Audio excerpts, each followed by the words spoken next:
Hello dear student, आज हम लोग स्टार्ट करेंगे अपना कैश फ्लो स्टेटमेंट का इंट्रोडक्शन।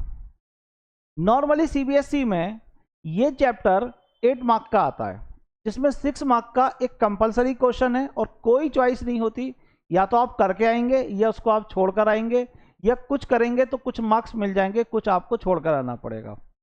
बच्चे क्या करते हैं, जब इसको स्टार्ट करते हैं तो स्टार्टिंग पॉइंट में ही वो एक गलती ये कर देते हैं कि वो डायरेक्टली चैप्टर को खोलते हैं और उसी पर पहुंचकर क्वेश्चन को सॉल्व करना शुरू कर देते हैं।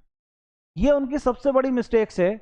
इसके मैं कुछ पॉइंट आपको बताऊंगा कि जब आप इसको शुरू करें तो उससे पहले आपको क्या प्रिपरेशन करनी है। जैसे आप घर से बाहर कहीं पिकनिक पर जाते हैं तो आप कुछ सामान लेकर जाते हैं, कहीं आप किसी से लड़ने के लिए जा रहे हैं तो भी तो कुछ लेकर जाएंगे ना, कि भाई ऐसे खाली हाथ चले गए तो पिट कर आ जाएंगे। तो इसी तरीके से हमारे पास में क्या होता है कि जब हम किसी भी चैप्टर को स्टार्ट करते हैं तो उससे पहले हमें उसके क्वेश्चंस को सॉल्व करने से पहले किन किन कॉन्सेप्ट को अपने क्लियर करके चलना चाहिए। आज हम लोग इसकी बात करेंगे। मोस्ट इंपॉर्टेंट चैप्टर है, 8 मार्क का है, 90% से प्लस नंबर लाने हैं, तो किसी भी चैप्टर को आप छोड़ ही नहीं सकते, ये आपको मालूम है। थोड़ा सा इस पर ध्यान देंगे, बहुत अच्छे तरीके से ये चैप्टर आपका इन ऑल क्लियर हो जाएगा। देखिए, कैश फ्लो स्टेटमेंट हमारे पास में कैश ट्रांजैक्शंस का जितना कैश इनफ्लो हुआ और कितना कैश आउटफ्लो हुआ ड्यूरिंग द अकाउंटिंग ईयर, उसके बारे में इंफॉर्मेशन देता है। ये एक शॉर्ट टर्म लिक्विडिटी के बारे में बताता है। ये बहुत आसान चीज है कि आप केवल 2 बैलेंस को देख लीजिए, एक कैश एंड कैश इक्विवेलेंट और सेकंड आपके पास में होता है करंट इन्वेस्टमेंट।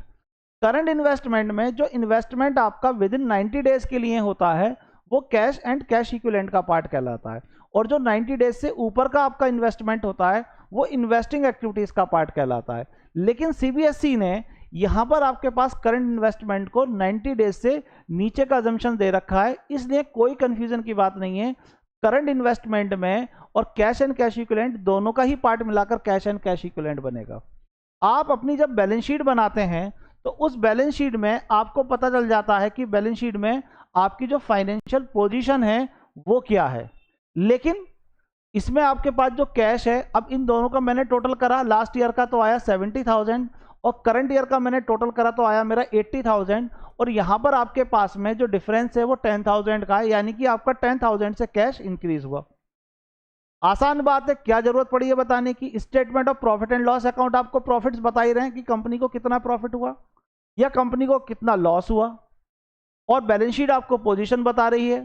तो आखिर क्या वजह है कि हमें कैश फ्लो स्टेटमेंट बनाने की जरूरत है। कैश फ्लो स्टेटमेंट बनाने की जरूरत हमारे पास में क्यों है, एक एग्जांपल के थ्रू समझते हैं।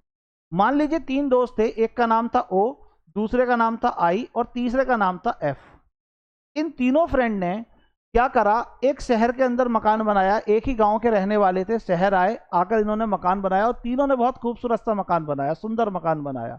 पार्टी ऑर्गेनाइज की।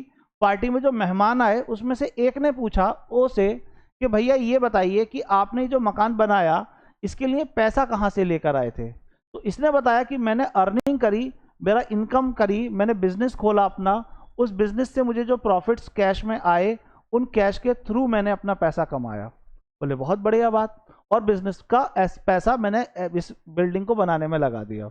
सेकंड से पूछा आई से कि आपने क्या करा। इसने बताया कि मेरे पास गांव में कुछ जमीन पड़ी हुई थी, मैंने वो जमीन बेचकर कैश लेकर आया और उससे मैंने क्या करा, ये मकान बनाया। एफ से पूछा कि भैया आपने कहां से लगाया पैसा, आपने कैसे अरेंज करा। तो इसने बताया कि कुछ पैसा तो मेरे पास में था, लेकिन कुछ मैंने क्या करा, उधार लिया, लोन ले लिया, और लोन लेने के बाद में फिर मैंने क्या करा, इस पैसे के थ्रू अपना ये मकान बना लिया। धीरे धीरे करके मैं मकान का पैसा, उस लोन का पैसा मैं चुका दूंगा। अब आप बताइए कि क्या इनमें तीनों में सबसे बेटर पोजीशन आप किसकी मानते हैं। मकान तो तीनों का बना हुआ है, लेकिन इनमें सबसे बेटर पोजीशन किसकी है। सबसे बेटर पोजीशन आपके पास ओ की है। इसी तरीके से आपके बिजनेस के अंदर 3 तरीके की एक्टिविटी होती हैं। पहली एक्टिविटी हम बोलते हैं जिसे ऑपरेटिंग एक्टिविटीज। सेकंड हमारे पास जो होती है उसे बोलते हैं हम इन्वेस्टिंग एक्टिविटीज, और थर्ड जो हमारे पास होती है उसे बोलते हैं हम फाइनेंशियल एक्टिविटीज। बिजनेस के कैश बैलेंस को देखकर तो आप ये बता सकते हो कि आपके पास कितना कैश इनफ्लो हुआ और कितना कैश आउटफ्लो हुआ, लेकिन वो कैश इनफ्लो या आउटफ्लो किस अप्रोच के थ्रू हो रहा है वो देखना जरूरी है। अगर इन्वेस्टर को ये पता है कि बिजनेस के पास पैसा तो इंक्रीज हो रहा है, कैश तो इंक्रीज हो रहा है, लेकिन उधार ले रखा है उसने, तो क्या उसकी पोजीशन को बेटर मानोगे? या उसका पैसा कम तो हो रहा है तो हम सोचेंगे अरे इसके पास तो कैश कम हो रहा है, तो क्या हो सकता है कि उसने पैसा अपने बिजनेस में या बिजनेस का पैसा कहीं इन्वेस्ट कर दिया हो, तो वो इन्वेस्टिंग का पार्ट बनता है। और अगर उसने अपने बिजनेस से रेवेन्यू अर्न करा है, वो कैश में आया है, कितना कैश इनफ्लो हुआ, वो ऑपरेटिंग होता है। इसलिए मैंने वहां पर जो ओ लिखा था वो ऑपरेटिंग के लिए था, जो आई था वो हमारे पास तीसरा दोस्त उसका आई, सेकंड दोस्त उसका आई हो गया, इन्वेस्टिंग हो गया, और लास्ट आपके पास एफ लिखा था, इसका मतलब आपके पास में फाइनेंशियल हो गया। तो किसी भी बिजनेस के अंदर तीन टाइप की एक्टिविटी होती है, एक आपके पास में ऑपरेटिंग, दूसरी आपके पास में इन्वेस्टिंग, और तीसरी होती है आपके पास में फाइनेंसिंग।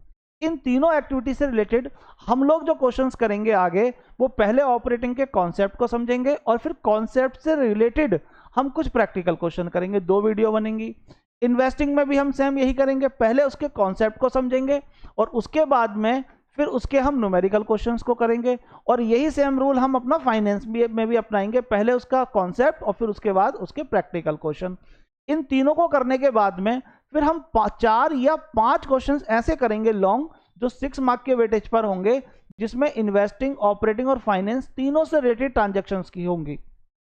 उनको हम इस डिजाइन से बनाएंगे, अपने पास से क्वेश्चन हमारी टीम इस टाइप से तैयार करेगी कि जिसके बिहाफ पर आपके सारे कॉन्सेप्ट जो इसमें अप्लाई होते हैं वो किसी ना किसी क्वेश्चंस में आपको मिल जाए, एक प्रोसीजर के थ्रू, अच्छी प्लानिंग के साथ। तो ये हमारा प्लान रहेगा इस चैप्टर को सॉल्व करने का। और उसके बाद में फिर हम एक एमसीक्यू की स्लाइड बनाएंगे, जिसमें बोर्ड से रिलेटेड जो एमसीक्यू हमारे कैश फ्लो स्टेटमेंट से रिलेटेड बनते हैं उनको हम लेंगे। जब हम कैश फ्लो स्टेटमेंट बनाते हैं, करते हैं, तो आपकी ट्रांजैक्शन बिजनेस में 2 टाइप की होती हैं, एक कैश ट्रांजैक्शन और सेकंड होती है आपके पास में जिसे बोलते हैं हम नॉन कैश ट्रांजैक्शन, यानी कि ऐसी ट्रांजैक्शंस, ऐसे खर्चे या ऐसी इनकम जो हमारी कैश में नहीं है। जैसे कोई उधार में खरीदा हुआ एसेट से, तो क्या मेरे पास वो एक कैश ट्रांजैक्शन है? नहीं। मैंने अपने शेयर्स जो हैं वो बोनस के रूप में इशूड करे हैं शेयर होल्डर को, तो क्या वो मेरी एक कैश ट्रांजैक्शन है? नहीं। अगर मुझे किसी बिजनेस के अंदर डेप्रिसिएशन या एमोर्टाइजेशन मैंने चार्ज करा है, तो क्या वो एक कैश ट्रांजैक्शन है? नहीं। अगर मैंने अपना प्रोविजन फॉर डाउटफुल डेट रखा है, तो क्या वो एक कैश ट्रांजैक्शन है? नहीं। तो पहले तो आपको ये समझना पड़ेगा कि आपके बिजनेस के अंदर कौन सी कैश ट्रांजैक्शन होती हैं और कौन सी नॉन कैश ट्रांजैक्शन होती हैं। Point number 1। पॉइंट नंबर 2, जब आप बैलेंस शीट को समझिए पहले, अगर आपको ये बैलेंस शीट जो गिवन है, ये मैंने इसमें कुछ पॉइंट लिख दिए हैं कि कौन सी, जैसे कैश इनफ्लो ऑपरेटिंग के अकॉर्डिंग कब होगा, जैसे आप गुड्स को सेल करते हैं, डेटर से जो डेटर्स या बिल रिसीवेबल होते हैं उनसे कैश रिसीव होता है, कोई सर्विस दे रहे हैं तो उससे कैश मिल रहा है, आपको कोई ट्रेडिंग का कमीशन मिल रहा है, ये सब कैश ट्रांजैक्शन है और ऑपरेटिंग की ही से रिलेटेड है। ऐसे ये हमारे पास में आउटफ्लो कैश है, उससे रिलेटेड चीजें हैं। एक आपको और इंपॉर्टेंट चीज समझनी है कि आपका बिजनेस की नेचर क्या है। क्या आपका बिजनेस एक मैन्युफैक्चरिंग बिजनेस है? क्या आपका बिजनेस आपके पास में ट्रेडिंग बिजनेस है कि आप गुड्स को खरीदते हैं और उसे बेचते हैं? क्या आपका बिजनेस कोई सर्विस प्रोवाइड कराता है? क्या आपका बिजनेस एक फाइनेंशियल इंस्टीट्यूशन है? तो उसके नेचर के अकॉर्डिंग आपके ऑपरेटिंग की इनकम और एक्सपेंस ऑलरेडी चेंज हो जाएंगे। क्या आपका कॉमर्शियल प्रॉपर्टी का बिजनेस है? तो पहले तो देखो कि आपका बिजनेस किस टाइप का है और उसमें किस किस चीज तरीके की चीजें उसके अकॉर्डिंगली आती हैं, जो हम आगे कवर करेंगे। ठीक इसके बाद में आपके पास में जो सबसे इंपॉर्टेंट चीज है वो क्या है कि आपको बैलेंस शीट में जो हेड और सब हेड हैं, इस चैप्टर को स्टार्ट करने से पहले आप ये समझिए कि आपके हेड और सब हेड में जो ट्रांजैक्शंस हैं वो किस टाइप की हैं। जैसे शेयर होल्डर फंड, पूरा का पूरा जो शेयर कैपिटल है, उसमें 2 टाइप के शेयर होते हैं, इक्विटी और एक प्रीफरेंस शेयर। ये दोनों फाइनेंस से रिलेटेड है और कैसे इशूड करे जाते हैं, एट पार पर और एट प्रीमियम पर, ये क्लियर होने चाहिए। रिजर्व एंड सरप्लस में सरप्लस का बैलेंस एक एप्रोप्रिएशन है, जब प्रॉफिट के सारे एप्रोप्रिएशन करने के बाद जो बचा हुआ प्रॉफिट होता है बिजनेस के पास, वो सरप्लस के अकाउंट में ट्रांसफर कर देती है। ठीक, ये ऑपरेटिंग के पार्ट में आता है। ऐसी जनरल रिजर्व है, ये ऑपरेटिंग का पार्ट है क्योंकि प्रॉफिट में से पैसा ट्रांसफर होता है। सिक्योरिटी प्रीमियम फाइनेंस का पार्ट है। नॉन करंट लाइबिलिटी में आ जाइए, लॉन्ग टर्म बोरिंग्स में डिवेंचर और बैंक लोन आपके पास फाइनेंस के पार्ट हैं, ये क्लियर होने चाहिए। और इसके बाद करंट लाइबिलिटी में शॉर्ट टर्म बोरिंग से ये फाइनेंस का पार्ट है। ट्रेड पेबल ये ऑपरेटिंग का पार्ट है जो वर्किंग कैपिटल चेंजेस में आता है। आपके पास शॉर्ट टर्म प्रोविजंस हैं, ये आपके पास में भी किसका पार्ट है, ऑपरेटिंग का पार्ट है। इसमें प्रोविजन फॉर डाउटफुल डेट और प्रोविजन फॉर टैक्स आता है। इसके बाद अदर करंट लाइबिलिटी में आपके पास में ये वर्किंग कैपिटल चेंजेस का पार्ट है। इसी तरीके से आपको ये चीज क्लियर होने चाहिए। एसेट साइड में फिक्स एसेट्स से चाहे टेंजिबल हो या इंटेंजिबल हो, ये इन्वेस्टिंग के पार्ट होते हैं। नॉन करंट इन्वेस्टमेंट है या लॉन्ग टर्म लोन एडवांस है, ये भी इन्वेस्टिंग के पार्ट है। ये क्लियर होने चाहिए बैलेंस शीट में। करंट एसेट्स में current investment, cash and cash equivalent का पार्ट है, इन्वेंट्री, ट्रेड रिसीवेबल और आपके पास में अदर करंट एसेट्स, ये तीनों वर्किंग कैपिटल मतलब ऑपरेटिंग के पार्ट हैं। Cash, short term loan advance investing का पार्ट है और आपके पास कैश एंड कैश इक्विवेलेंट तो ऑलरेडी आपको मालूम है। तो बैलेंस शीट में आपको ये सब चीजें ऑलरेडी क्लियर होनी चाहिए। दूसरा जो statement of profit and loss account है, इसमें आपको सारी चीजें पता होना चाहिए। जैसे रेवेन्यू फ्रॉम ऑपरेशन पूरा इन ऑल ऑपरेटिंग का पार्ट होता है, लेकिन अदर इनकम आपके पास ऑपरेटिंग नहीं होती, या तो उसमें इन्वेस्टिंग या फाइनेंस की इनकम गिवन होंगी, और फाइनेंस से तो कोई इनकम जनरेट होती नहीं है, तो केवल ऑपरेटिंग की इनकम होगी। कुछ इनकम ऐसी होती हैं जो ऑपरेटिंग से रिलेटेड होती हैं, जैसे कमीशन रिसीव्ड हुआ है जो ऑपरेटिंग से रिलेटेड वाला है वो इसमें जाएगा। बैड डेट रिकवर है तो वो भी ऑपरेटिंग का है, वो चीज हो गई। लेकिन नॉर्मली चीजें जो आपको सिलेबस के अकॉर्डिंगली गिवन करेगा वो नॉन ऑपरेटिंग वाली करेगा।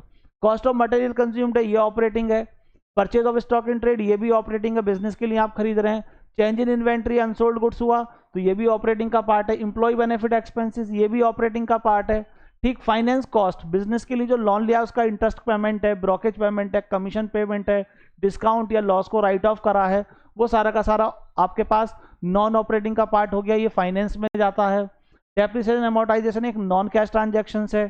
ठीक, और आपके पास में अदर एक्सपेंस, इसमें ऑपरेटिंग भी हो सकते हैं और नॉन ऑपरेटिंग भी हो सकते हैं। कौन कौन से उनकी डिटेल को समझिए, जब आप इनको समझेंगे तो चीजें आपको बहुत अच्छे तरीके से क्लियर हो जाएंगी।